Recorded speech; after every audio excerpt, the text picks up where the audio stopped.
For those of you that have already started a business, I'm sure that you're aware that there is a list of priorities or a list of bullet points that you put down when you get started. It's like a mile long.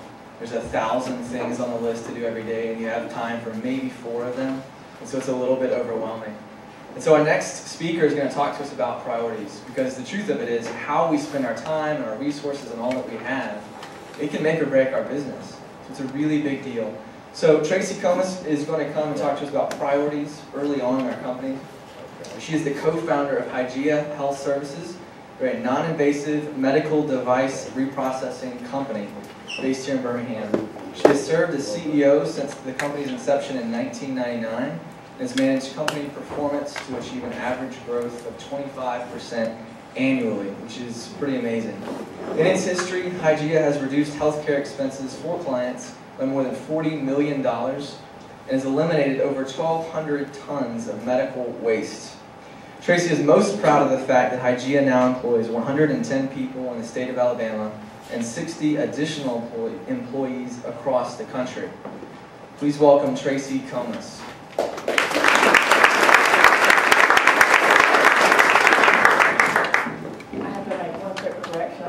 My husband is CEO, and I don't want him to think he got demoted. So make sure we have the right roles in place. But as we started thinking about today, and really looking at all the different speakers that are here, I don't know if you really realize how important it is to be here. Because on this list, there's a company, CTS, Larry will be talking to you later, that has worked with us for over 10 years that helped us develop software that made us do what we do better. GT, though we're speaking to you, that's MedMind, he's one of our investors now. There are tons of people in this room that have been mentors to us that just help us do what we do better. And so it just reminds me how important it is to be circled around with good folks trying to do all the right stuff, and there are lots of times you just need encouragement. And that's what this kind of thing is about. One thing that I thought was neat that Jonathan and Tony did was, if you go on the website, you know, about attending today, they said, come be inspired. And that word sets the tone in a whole different direction to me. Not just come learn how to start a company, come talk, but come be inspired. That's just a whole different definition of what we're going to talk about today. So I want to share a quick story with you that inspires me, and that recently inspired me. Hopefully this is something I've known all my life, but I was reminded and got some clarity about it recently, and I shared it with our company as well. Every month we have a company meeting where we bring everybody together and we eat and share ideas, you know, talk about anniversaries and birthdays and what's good and bad going on with the company. And so it was one of those days that we're going to be doing that. But my father had, a couple of years ago, been diagnosed with glioblastoma. It's a lethal brain cancer. And so he was right near the end of his life. He died in August. And it was a couple of weeks before he died, and I had stopped by the house to see him for a couple hours, and my mom had asked me, she said, you know, Tracy, I'd really like if you and your brother would speak at your dad's funeral. And my dad is just a critically important part of my life, and so, of course, that meant the world to me. It also brought up all kinds of emotions. Couldn't imagine that I might maybe be able to pull that off. So as I was driving back to work to go to our monthly meeting with everybody, I was thinking, like, gosh, what am I going to say at this funeral? What am I, you know, what all is involved in all of that? And I had this light bulb moment, and I shared it with all our Hygians, is what we call each other, at our meeting, that all my life, people have told me that my dad was a great lawyer. And his life reflected that. And he had a nice home, and he was able to send his kids to college and graduate school, and, you know, he had a home at the beach. He was able to travel when they wanted to, had a good retirement. So he had everything that would look like a successful life, and everybody always told me he was a successful attorney. But without fail, almost a day, people found out that he was terminally ill. And at his funeral, and ever since then, I have never had a person tell me that he was a great lawyer. But I hear consistently that he was a great man.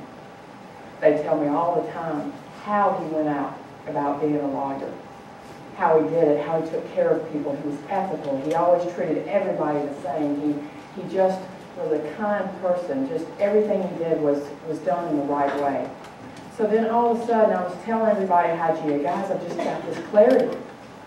It is important that we build a successful company. That's how my dad was being judged, that he was successful at what he did. But now that he is losing his life, he is being judged by how he did it. So what we've got to do is build a great company, and we've got to do it in all the right ways. And that's who we're going to be as a company. So that day, it just, like I said, I've known that all my life, but I was inspired to remember it's more than just building a company. That when we think about success, it's what we do with our lives, it's what we do with our company, and it's how we go about doing it. It's so critical. And so as I was reading and getting ready for today, I thought, gosh, inspiring. That's a whole different way to look at this. So that story, that kind of concept will filter through what I have to share today. But as a quick introduction to Hygia, what I'll tell you is that we're a medical device reprocessing company, like was shared earlier. And what we do is collect medical devices that are labeled for single patient use only. And we ship those into Birmingham from hospitals that we contract with all across the country. And clean those devices, barcode track them, disinfect them, test them to make sure they work, and ship them back for subsequent use. So we have done that for almost 13 years now. And it's funny because I look back many, many years ago. We have an 18-year-old daughter and a 14-year-old speaking son. And when, I don't know, he was probably 4 and she was probably 8, and people would ask, what do your parents do? And without fail, they came up with the definition of what we do. Oh, they own a medical laundromat. And I remember Scott and I got an opinion, like, really depressed. Did we really think that we were going to grow up and own a laundromat? And then I realized, owning a laundromat, there's nothing wrong with that, as long as you do it successfully and do it well. So there's some exciting things about that. But building a company has just been so much fun. A lot of anxiety along with that. And we always have people ask us, how do y'all do it, working together as a couple? And I'll tell you, it's been the best thing we've ever done. And we talk about we built a marriage together, we built a family. We've been fortunate enough with lots of other families to build a church. We built a company together. And there is something innate, I think, in every person on this planet that you want to build something with your life. You want to leave a legacy behind. You know, sometimes people choose to do that in having children. Some people choose to do that in some volunteer work. But everybody wants to do that, right? There's just something stirring in all of us that we want to build something. And so for y'all, like it is in us, it's just so much fun to think that we could build a company and we could impact the lives of employees and what we might be producing and have a positive impact. So that's what we've been, fortunate enough to, do together as a husband and wife team. It's just been really, really a blessing.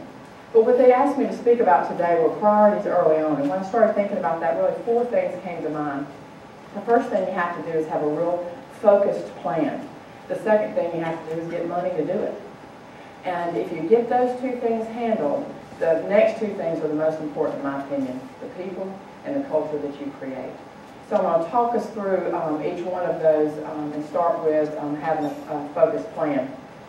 And that focused plan, one thing that sometimes I think we mess up is by not starting at the end. When you're making a plan, it's really critical to think about what does success look like. That's what drives the plan. You just start at the end, because guess what? That's what the money folks want to look at. They don't care about the whole entire story sometimes. They want to know what success looks like and how that gives them return on their money. So it's important to start from that point. Recently, for whatever reason, in the last couple of months, I've had several people want to meet and talk about companies that they're wanting to start. And these people were pretty far down the path in starting a company, and as they would begin to tell me their story and their plan, it just didn't seem real defined. And so I always ask, have you written a business plan? No, but I got it all up here, and I know exactly where I'm going. I will tell you it's a mistake not to write it down and methodically go through that process. It is so critical. And the reason for that is the perfect example for us. We sat down and we did that. We went from the beginning to the end trying to look at what success looks like. And let me tell you what we found. We found that we needed like 10 or 15 skill sets, and Scott and I had like 3 of them. So we could go start the company, but we weren't going to be successful because we didn't have a skill set to make it successful. So that was glaring to us early on, that we had some things that would be positive for the company, but we weren't going to be able to make it to that success story on our own. And what happens a lot of times with us as entrepreneurs, we get excited about what we're excited about. just say that you are you write code or whatever, and you're excited about some application you think everybody needs. And so that's what your plan is. That's your business plan. I'm going to write this app, and everybody on the planet is going to run it, and I'm so excited about it. But what I'll tell you is you got to figure out how you're going to sell it, who you're going to sell it to, how you're going to market it, how you're going to package it. There are a lot of other things. You may be good at this piece, and that may be the piece that you're excited about and you focus on, but it's a lot bigger than that. I had a money guy tell me one time, as a friend, he came by to see us the first year we were in business, and he said, well, you'll make it the first year. And I said, well, why do you say that? He said, because you made the first dollar. That guarantees you success for the first year, in his opinion. I said, well, what does that mean? And he said that I'm around entrepreneurs all the time, really, really smart people that come up with really great ideas, but they have no idea how to take it to market and make money. So what I'm saying, when you develop that whole entire business plan, there's a part in which you play and you're going to be a successful part of that company, but there are other pieces that you probably don't have the skill set to do. You got to figure out how to surround yourself with that skill set. So you just don't want to miss out on that. And as you build that plan, guess what you're doing? You're building your story. You're getting that story implanted in your head so that you can go tell it. When you believe in that story, when you've built it, you've researched it, you know it, then you can tell it with great passion. And that's what you got to do. You got to tell it with great passion. You got to tell it to everybody you see. Anybody that will stand still, you want to tell it to. Because you want to see the reaction. Are they going to tell you, oh, that doesn't sound like a good idea? If you're not selling them, then you're tweaking the story a little bit. You're building that story as a perfect example. And I'll share with you kind of how we got our money and that type thing. We've definitely been a big strapped company. But I came from AmSouth Bank years ago, worked at AmSouth in the regions now, but we went to them for our first equipment loan. And we hadn't started the company yet, so didn't have it all together, but we knew our story, we could tell it with passion.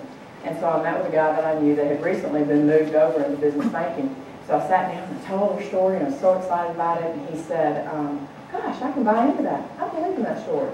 And he said, well, what I need to know before we do this deal, give you $60,000, because I need to know what your plan B is. And he could tell my face just went blank. I said, well, what do you mean, plan B? Because I need to understand if plan A doesn't work, what your plan B is. And I said, really? You want to give money to somebody that has already planned to fail and has already developed a plan B? Really? So why in the world would you ever give money to somebody that walks in here and is already planning plan B? And so he said, okay, I'll give you money. And so, but now what I'll tell you is, there are lots of things that go on with companies where you have to have plan A through Z, and you have to be ready for those.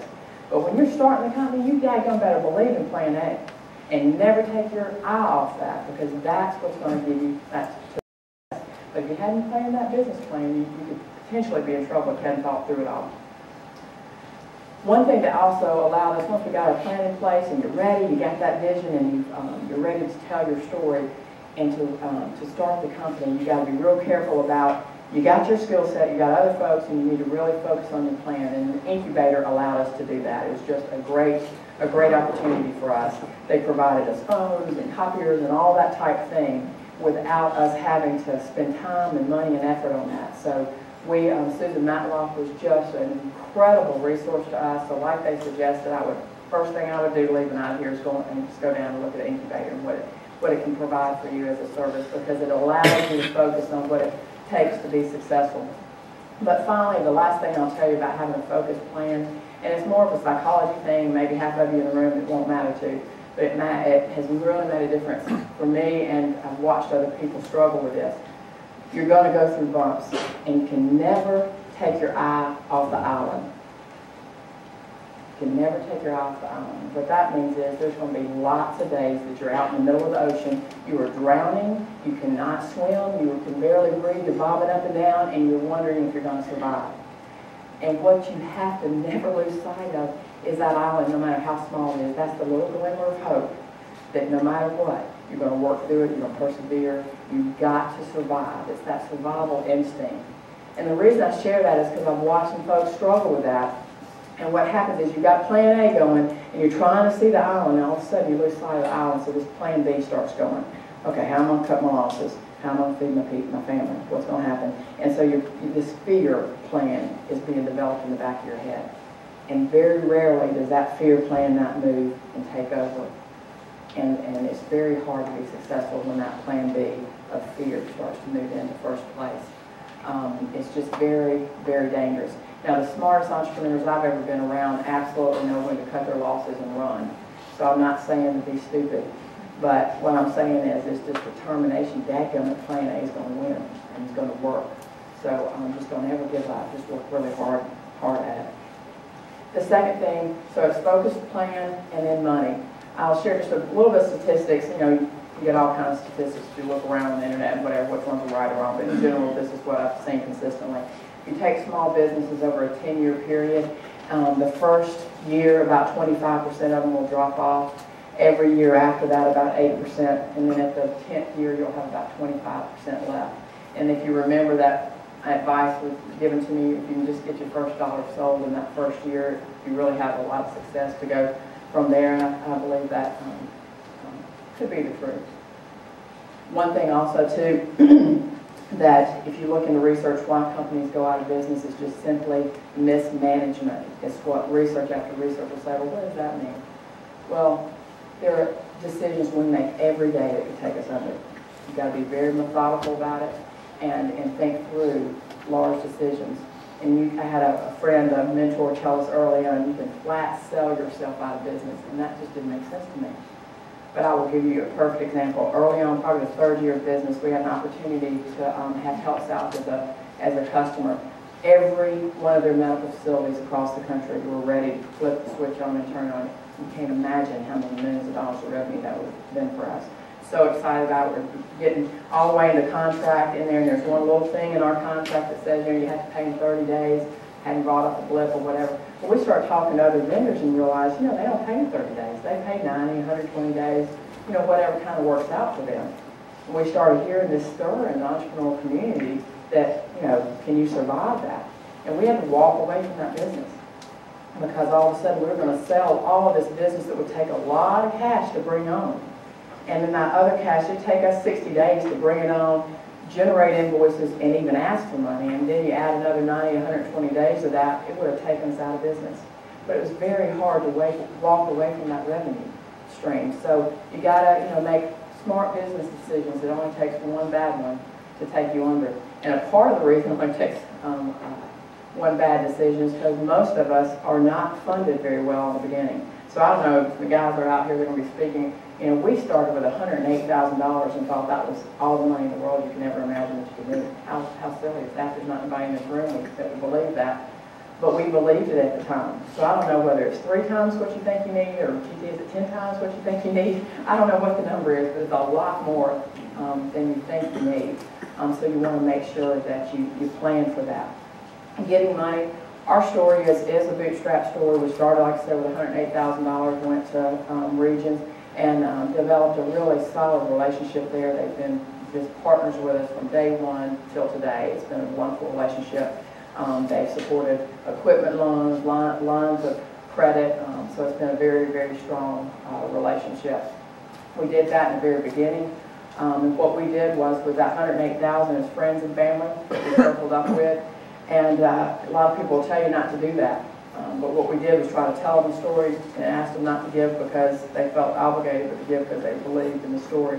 But it makes you work really hard when you got family money and friend money. We work hard for all of our investors, but I can tell you that motivates you in the beginning for sure.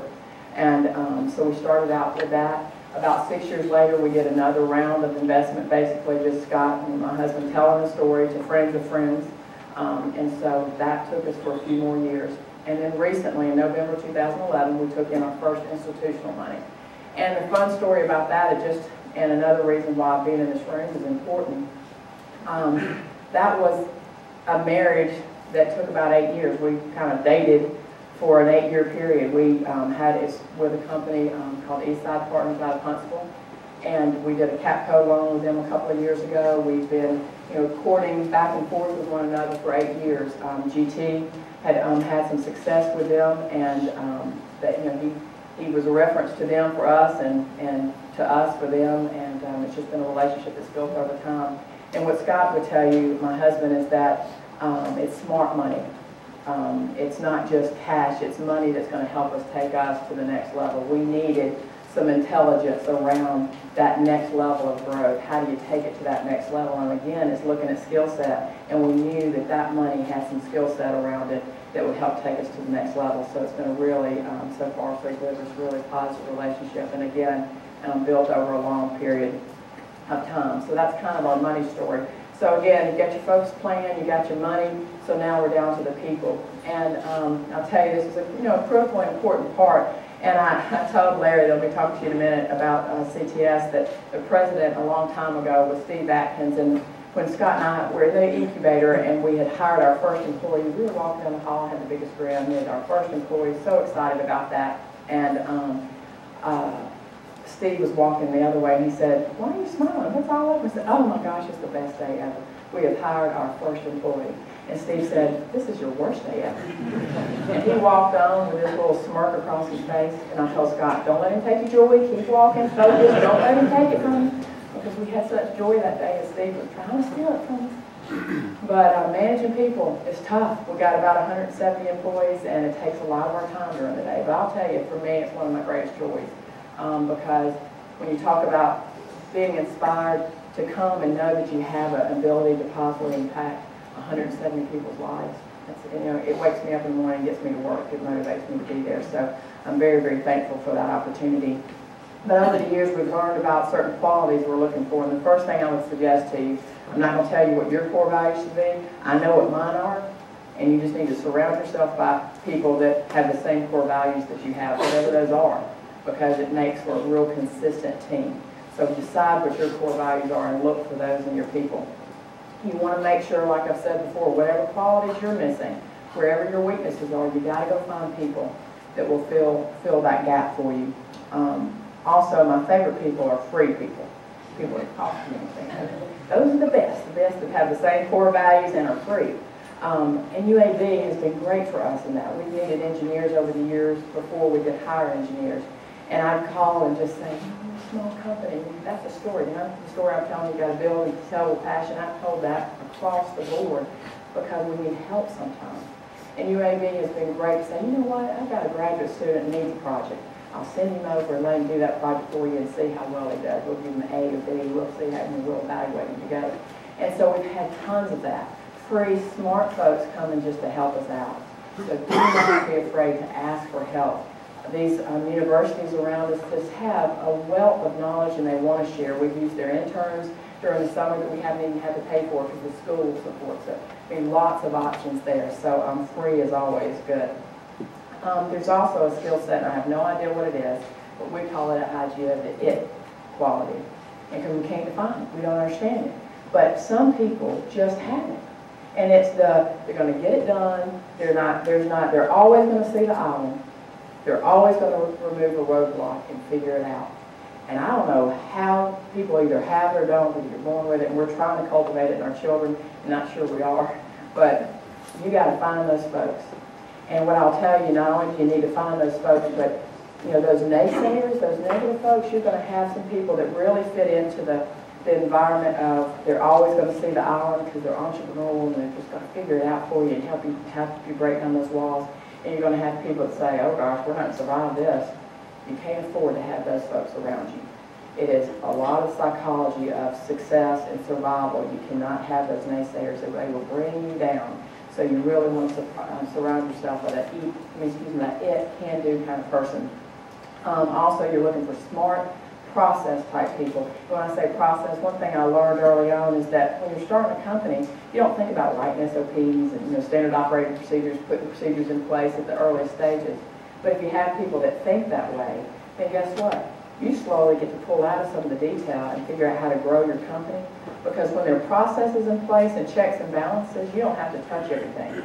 You can just monitor it and know that it's being done right, know that you're not being taken advantage of, and know that things are going right because there are processes in place. So there are people that just think that way naturally. And so it's important to surround yourself with people like that. Then recently, one thing that we found, I hate that we learned this so late, but every department of our company, from R&D to operations to all those different pieces, need these three qualities. We need somebody that has the ability to envision what that department looks like 3 and 5 years down the road, success and growth. We need somebody to be able to implement changes that takes us to that point, and we need somebody that can manage and maintenance those changes. And what we found is very few people have all three of those skill sets. And that's okay, but you gotta have all of them though. You gotta have somebody that keeps the vision out there and constantly going forward, somebody that can implement change to keep you going in that direction, and then somebody that's gonna keep it going. So you wanna make sure that there are people in your business that have those three. And as we talked about hiring, I just want to quickly share a little bit about firing people. It's a burden that you can absolutely bear, but what my dad used to always tell me is, if you do it right, Tracy, you will never have to fire anybody. People will choose not to work with you. So if you manage people well, when they're not meeting expectations, you're constantly letting them understand what the expectations are. Most people want to step up and meet those expectations. But if they choose not to, then they just choose not to work there. And so those are the words I always use, because I feel confident that I follow through that process of making sure that they understand the expectations. So whenever I've had to let someone go, it's always been, I hate that you chose not to work here. And that has worked for us, but you got to be consistent in the way you manage through that. And then again, like I mentioned before, quicker than life, people I will send out the door are those naysayers that bring us down, because it's really, really dangerous for the entrepreneurial spirit to have a couple of those people eating away at your spirit of the company. So you have to be real careful about that. So now we've talked about the focus plan, we've talked about the, what did we talk about? We talked about the money, we talked about the people, and the last is culture. And why is it culture is important? Why do you think that people leave a hard-working day and still go volunteer? Or still go and do a hobby? The reason for that, research will tell us the reason they go off and do that even after wearing out, a hard day's worth of work and they're exhausted, is because people want to do something that has an impact on this world. And why do they go find hobbies and things? Because people want to do something that gives them great joy. So now what would happen if we figured out a way to create a culture that allowed people to find a way to impact the world in a positive way, and for them to line them up in the perfect job for them in your company that gives them great joy, so that in your company they find that need where they can do something great for the world and find great joy in doing it. So if you can create a culture in which cultivates that, it's really important. And so how do you go about doing that? I think the first thing is you have to be very careful about the ethics thing. It's a slippery slope, and when you're starting companies, there's so much anxiety over doing things, and you want to always do it right, because every one of your employees is watching it at all times, and it's hard to sell them that you're going to do things differently. So always, stay on that strong ethical path. Also, from tough times to a lot of change, we're going through tons of change right now, and it takes leadership. You got to tell the story, just like the story of the beginning of the company. I spend lots of my days right now telling the story of change. This is why we're changing, and this is why I want you to be on board. It's a story for the whole entire process. And it's real important to remove the ego. I've got ego, I've got a certain way I want to have things done, but Hygia is a family. I'm a piece of the pie. And you can, run me over with a bus tomorrow, someone will step right in and fill my position. That is absolutely the truth. And so there's no ego in it. We're all just working together to try to build a strong company. So what I'll end with is to tell you, bottom line is Scott and I are on a laundromat. But what I see is that we're saving hospitals tons of money, and they're allowing them to help build cancer centers. They're allowing them to train their staff better, to take better care of their folks. Lots of positive things. Another thing that I see is that we're reducing waste, and we're having a positive impact on the environment.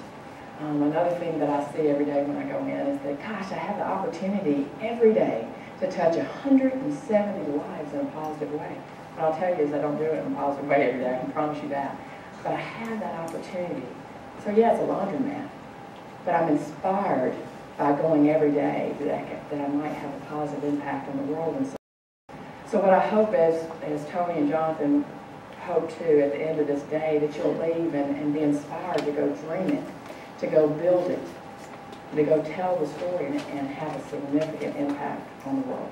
point. We so appreciate the opportunity to be here, and if you have any questions, let me know. Thanks.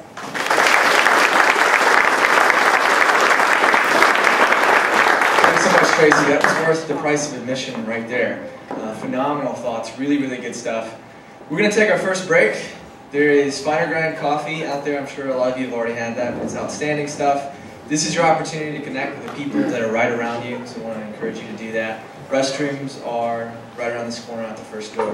So we'll be back in 30 minutes.